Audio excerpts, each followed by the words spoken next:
Hello. Uh, Let me tell you a little story.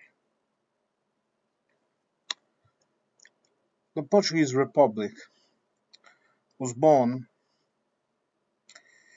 in the in day five of the month of October of 1910. It was more or less a quick process. There was bloodshed, of course. There was military raids in the capital. There was several issues. And during the following years, there was even rebellions and attempts to reinstate the monarchy again. But be it as it was, in 1910, a republic was established in Portugal. A republic that had several issues. First of all, because it was the first time the Portuguese have seen themselves with a degree of freedom of expression that was non existent in the previous years. Because you see, the king he was forced to give us a parliament in 1820. He was forced to give Brazil its independence. He was forced to do a lot of things due to the Napoleonic Wars and other factors, including a civil war that actually occurred in the country. But the issue is this the king still held a lot of power, and he also still held the money, let's call it like this, okay? He still held the ability to finance his own rule, to twist governments, to in one word, he did not acted as a king should. Okay, this was not a person. This was not a group of persons that were used to having to share power, and they like to keep us all, the people, ignorant. And I have some aristocratic bloodlines. So I know what I'm talking about, okay? And my family, we were never very rich, never, at least from what I'm told, but we did had a lot of education and common sense, too, very important, and skills. And of course, we were mixed with Germans and French, so our way of approaching things was a bit different. But not just my family, okay? There are many families like mine. But be it as it was, in 1910 we got ourselves a republic. And the republic more or less worked. There were occasions, especially after World War One, when we were part of World War One, when even a dictatorship was installed for a year or something like this, and a general named Sidonio Pais. But that dictatorship was more an attempt of um, giving balance to things, and it was seen as something that was not that was temporary. But then we were unable to see what he could have done for the country because he was murdered, shot dead. So we have no way of knowing if he would be able to balance the country out or if he would do what the others did after him. Now, in 1926, a nice group of people that included the high-ranking militaries, the owners of the great fortunes of the country, meaning the rich people, and a couple of how will I call them? Hopeless visionaries and hopeless ideological people installed a dictatorship. 1926. But all through its history until 1974, April the 25th, sorry, when it ended in 1974, it was never called a dictatorship. It was called a cooperative state. Now, imagine a Soviet state, but instead of being Soviet, it's right wing, conservative, extremely religious. And this state, this dictatorship, ruled essentially with the aid of these forces: the church,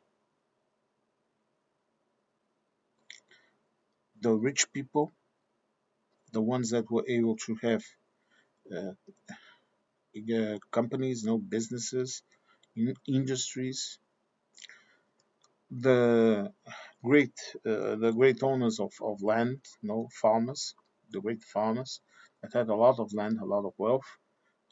If you don't know this, the region of the Alentejo in Portugal, in South Portugal, was mostly ruled in an almost imagine the servile state in which the Russians were before the revolution of 1917. Okay, most of the South Alentejo was in that situation up until maybe after World War II.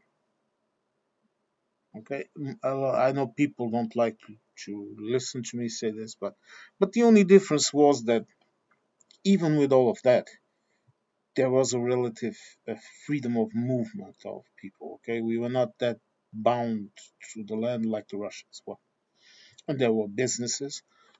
You know, for example, my mom's family in the town of Austral.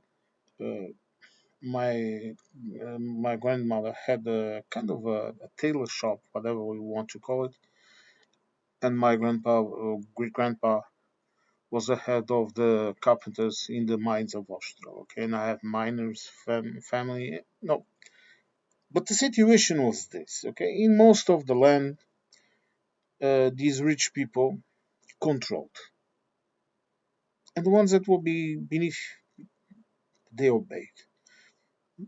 There was a lot of people that could not read or write.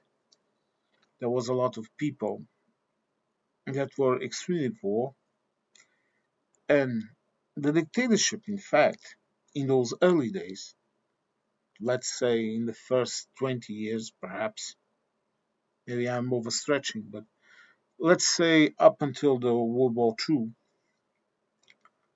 the dictatorship was able to actually improve the condition of the people. Okay, and they never ceased to have a parliament. They never ceased to have a prime minister that was Salazar, and up until the moment that he was already unable to rule, he was too old and too sick, and they had a puppet president. Okay, so it from the outside you would look, it's um, it's a state, but it was not a state. It was it was a mockery of a state.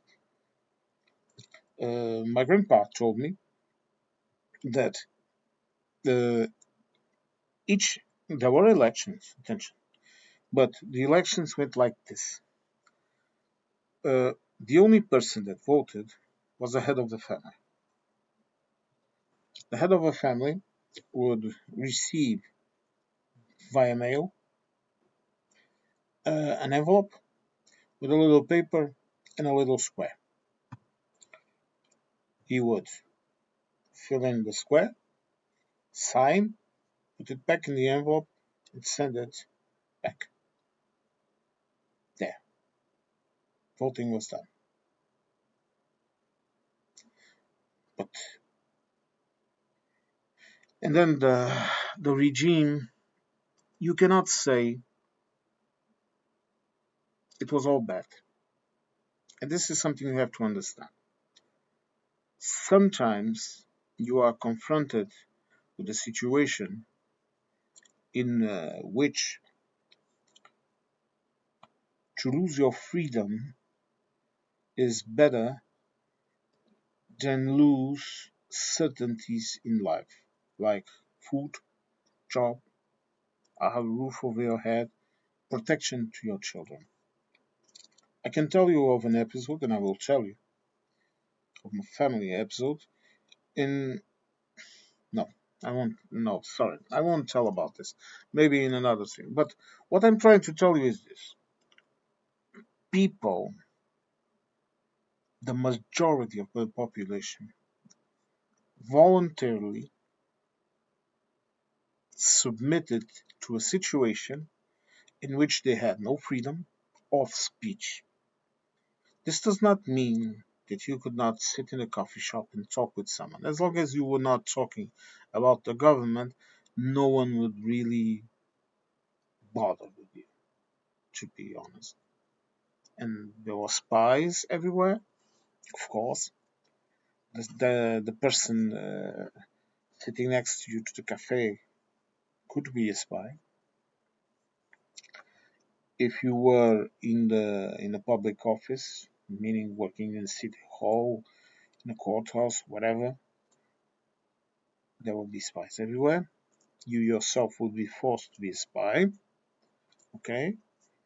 Uh, People that talk too much got beaten up. It was nothing new for a police officer if you were talking too much and talking back to, let's say, soften you up. But there was never that blatant extremist violence like you saw in Nazi Germany, in Italy, Mussolini, or even next door with Franco. And even Franco was not as vicious as Hitler and Mussolini were. Okay, why am I telling you all of this? Because this is exactly what is happening in USA right now. Because there was also protests here. A family member of mine lost an eye protesting. Another one was deported to Africa to die there, never being able to return to continental Portugal and to his family ever again. I think he eventually returned, but my family is one family.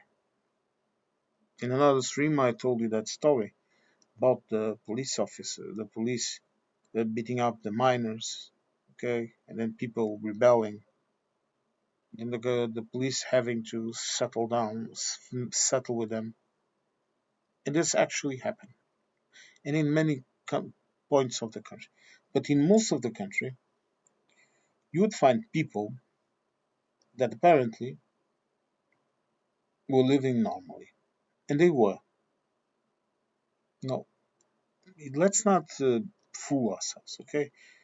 Uh, the government m- made a contract, let's say, with you. Look, my friend, you'll be able to do your thing. If you have a business, you can have your business. Uh, if you are working, you can work. You can save money to buy things that you want, that you need. You can travel around in the country. You can, like family members used to do, go on bicycle runs, go on traveling wherever they could, or they could afford. Food will be accessible, or at least not impossible for you to be able to survive. You'll be able to feed your kids.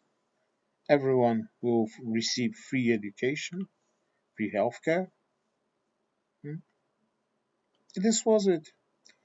And we can say that until the moment that the colonial war started, people, people, they were more or less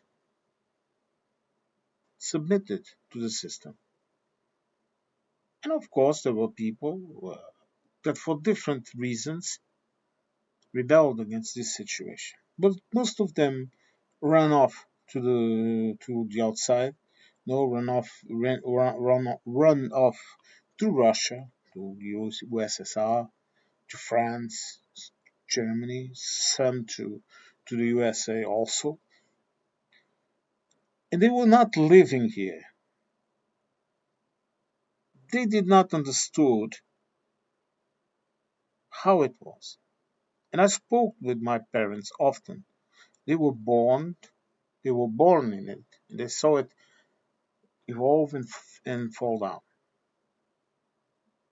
And it's always the same. If you kept your mouth shut, no one would bother you. And this was the truth for many people. Okay, people lived their lives. No, people bought a house, bought a car, worked. If you like today, if you were a person that was not a big spender, that worked, that made a living, you would be able to buy things, to have things. Starting a business was not hard, for example. My parents still started the bakery business before the revolution. Okay, so it was not an issue per se. But the issue here is this: you, you Americans, you have to understand that when it comes down to it, if you have someone that looks at you and tells you this, I'm going to guarantee you job, house, economical safety, food in your table, school for your kids, healthcare, and you are going to do exactly what I tell you to do. You are going to shut up. You are not going to protest my government. You are not going to do anything of the sort. Look, you are going to submit. Most of you. I'm not saying all of you. I would rather, I don't know. I really don't know what my reaction would be. But I wouldn't submit either. But you have to remember this. Remember that the Portuguese killed the king and the Prince Heir. We have always been how do you say it? Rebellious people. Even the Romans called us that. And we were submitted by a conjunction of smart people, of the law, of economical issues, okay, and even a low level of education in most of the population. And you, my dear Americans, look at your country. Who elected Mr. Trump? I love the poorly educated. I wonder why. And now he's going to have a parade with little tanks and militaries in Washington to celebrate the American army and his birthday. Right. If you are unable to see the signs, here in YouTube, you have access to history. You know, you don't have access just to cute videos of animals or and kids. Or perhaps your own bubble where you listen to people saying exactly what you want them to say, or I don't know, cartoons, music, whatever fancies you. But you also have access to history, even here. at least for now, for you. Ask the Russians what has been happening. But what I'm trying to tell you, and this is the reason why I made this video, it's just to tell you that even the most robust democracy or free state, let's call it like this, because democracy, can fall in the blink of an eye.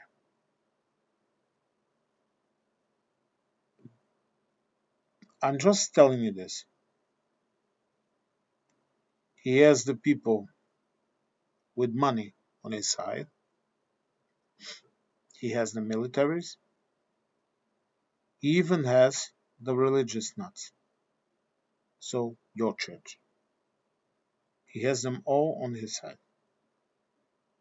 I'm not saying anything except this. I'm just stating facts.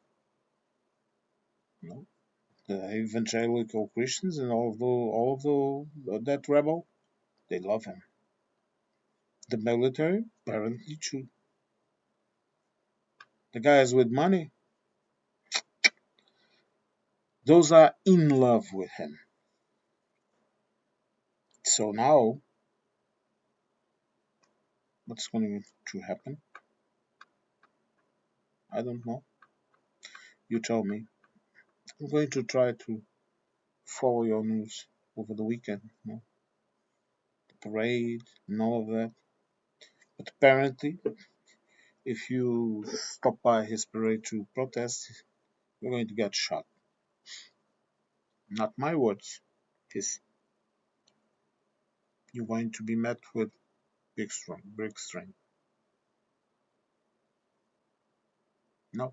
I sometimes know I was sitting, as you can see, was working out a bit, lifting some weights, and I was thinking about how funny it is that history keeps on repeating itself.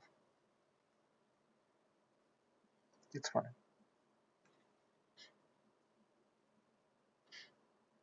No, you tell me. All right. See you next one. Okay.